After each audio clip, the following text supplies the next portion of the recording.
Part of this other example, counter-arguments, it is too costly to help the homeless. Some may argue that the idea of providing services for the homeless costs the local community too much in public funding. Studies have shown, they argue, or they point out that there are some studies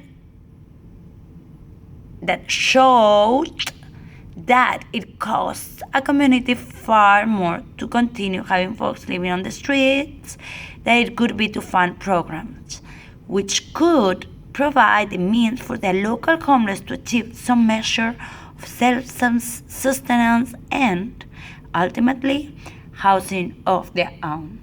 And you could add one detail.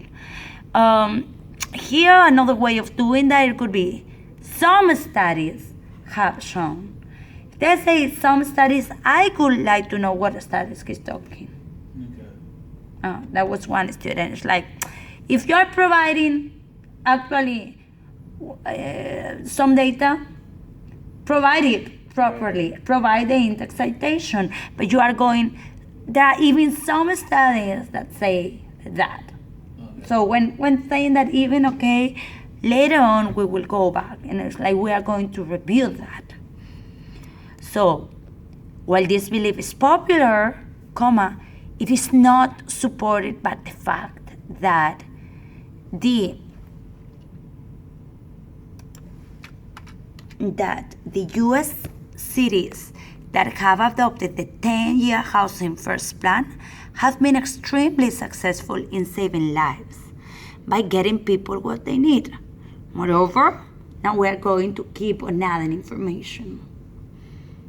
By using a housing first approach, they have saved local taxpayers hundreds of thousands of dollars annually, and in some cases, millions of dollars each year. We got that from Fairfax County, 2016. Additionally, the U.S. Department of Housing and Urban Development 2010 Annual Homeless Assessment report to Congress, indicated that Housing First is effective at preventing and reducing homelessness. And then they acknowledge the source. Okay, so that could be a good example. Let's read this last example. Please, assistance provided. Assistance provided. Some may argue that there is already adequate financial assistance to students provided. Take for instance, state and government assistance, scholarship opportunities, and various private loans. They also add that these different forms of assistance can play a vital role in reducing college tuition. Okay, very good. I like that part. They also add that, okay? Because we are not talking about, like, we are not giving a concrete index citation. We don't need to put added, okay? It's in general terms. Some may argue that. It's a popular belief, okay? What is going to be our response? Look at that already without reading.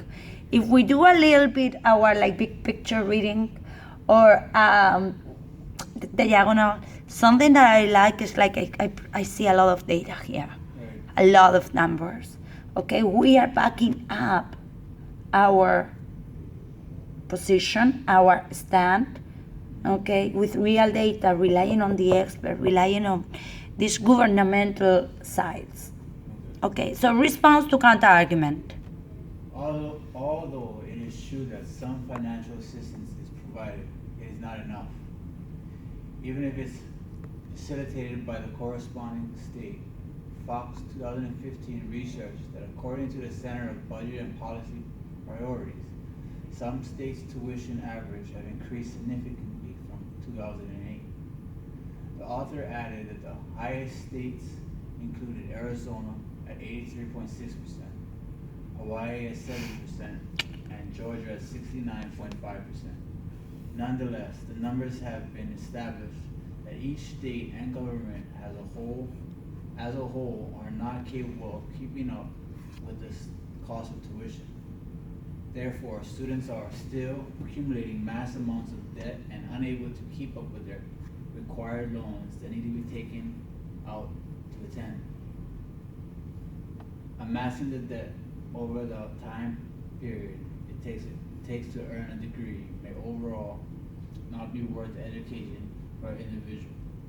Depending on the degree of education and the career choice of the student, the debt may not be worth his or her end salary. Okay. Read this very fast, like a student's choice. Another argument that could be made, I like that, okay, is the fact that individuals have the decision on which school to attend, and they are not forced to attend a certain college that is not within their budget. In addition to this, some argue that there are schools that are financially generous. The response to this counter-argument could be, not all secondary schools. No, I could add, what could we add here? He put it here. Not all secondary schools are outrageously expensive, and people can attend different schools or community college. This is a fact. Okay. This, however, should not be the reasoning for an individual not to attend the schools of choice.